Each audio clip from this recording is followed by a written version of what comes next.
not been there, you would not have had any problem. You would have been able to access the market for developing the land and allocating for health or anything else. That is the crux of the situation. We had, I think only now that monopolistic status is a little relaxed, but DDA had a monopoly over land. So they would allocate, majority of that they would allocate to the government. Government was not in a position to develop. So, right, lying idle.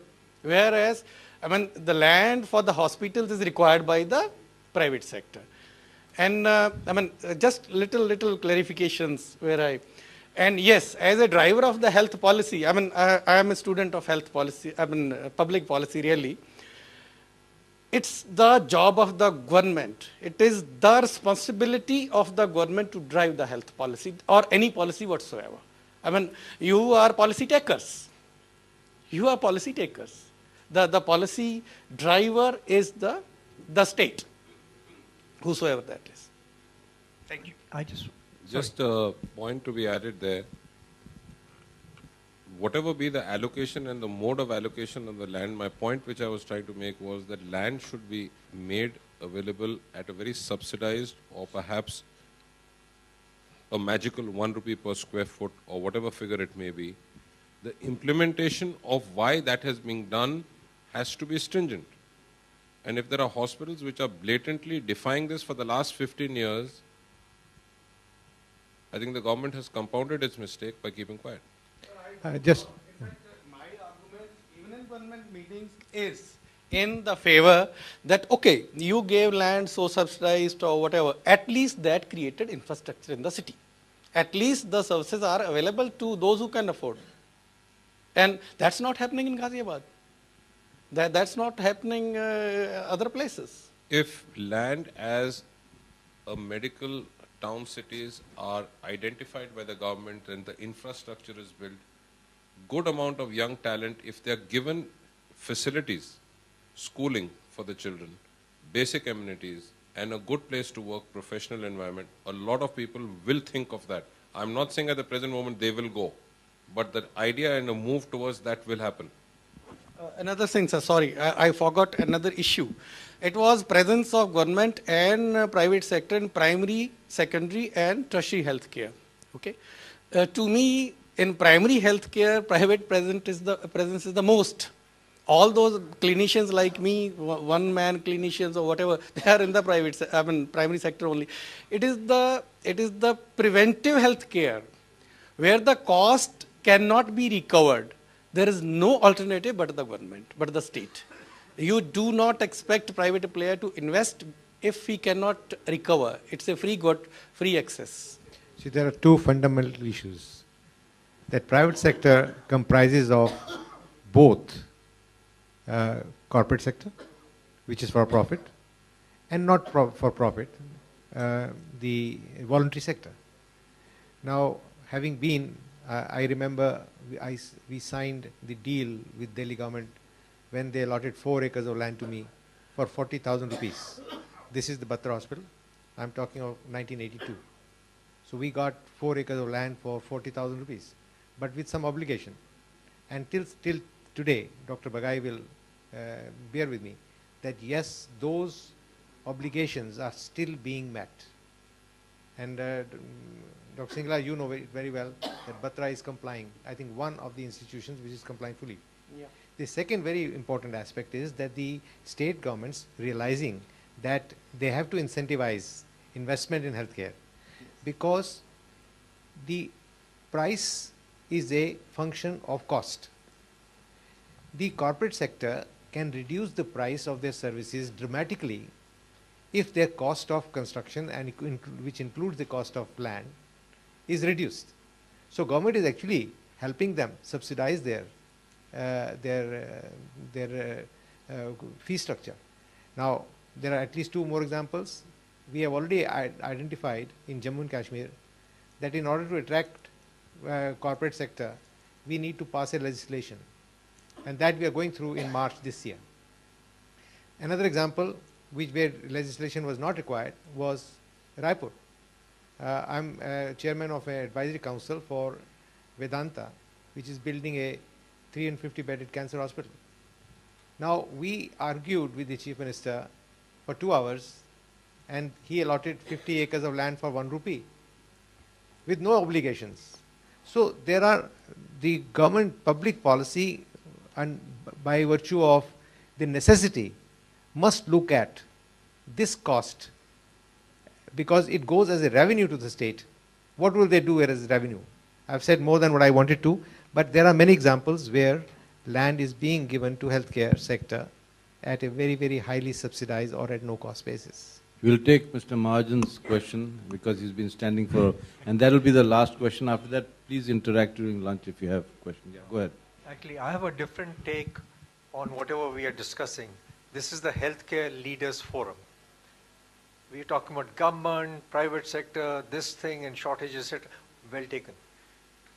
China in 10 years' time, from practically nowhere, became a leader in manufacturing.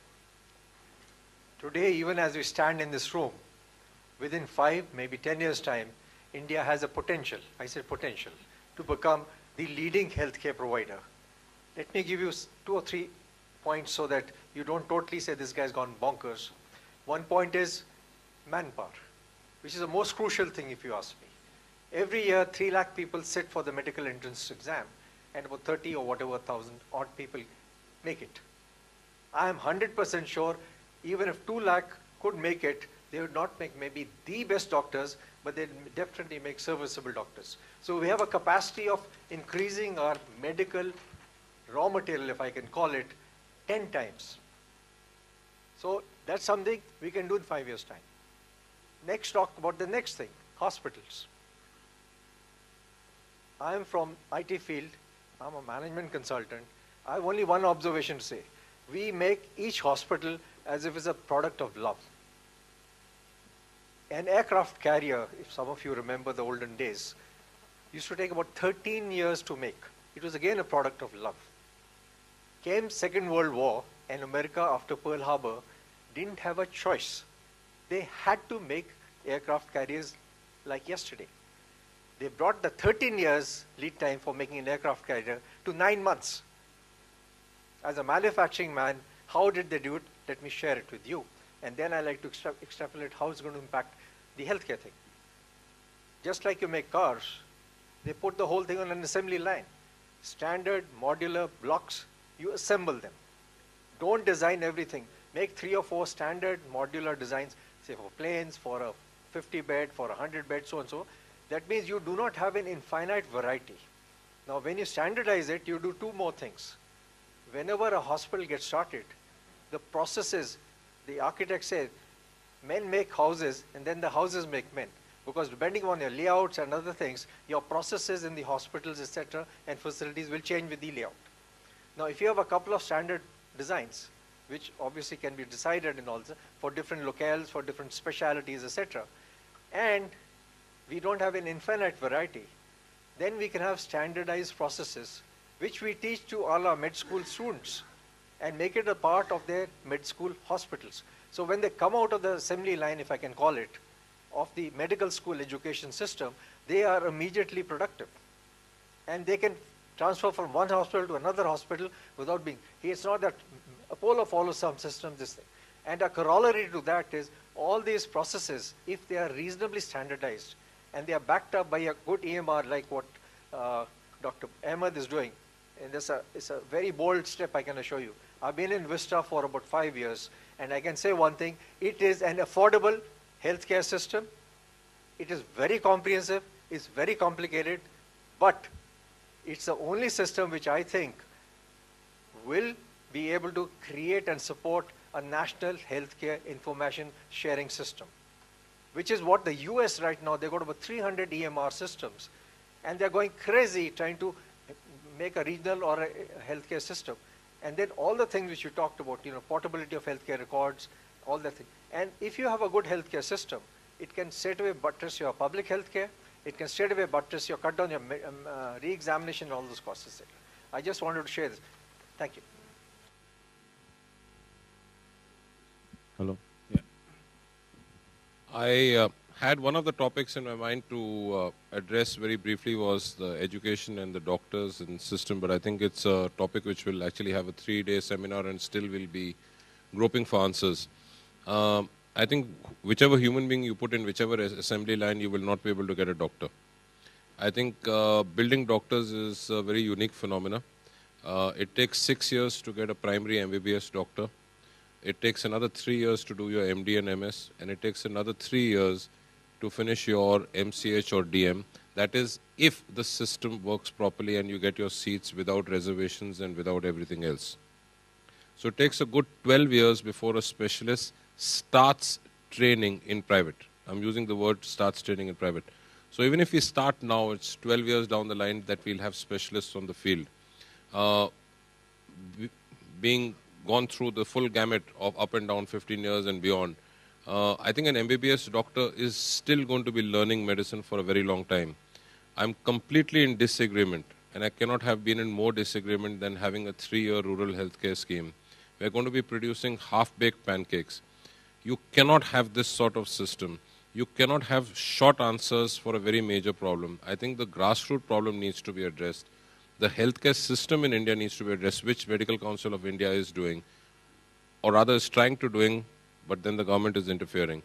So I think MCI per se should be made autonomous. The rules regulations should be separate. Doctors should be allowed to practice with freedom. I think that this debate can continue for another 4 days, if you like.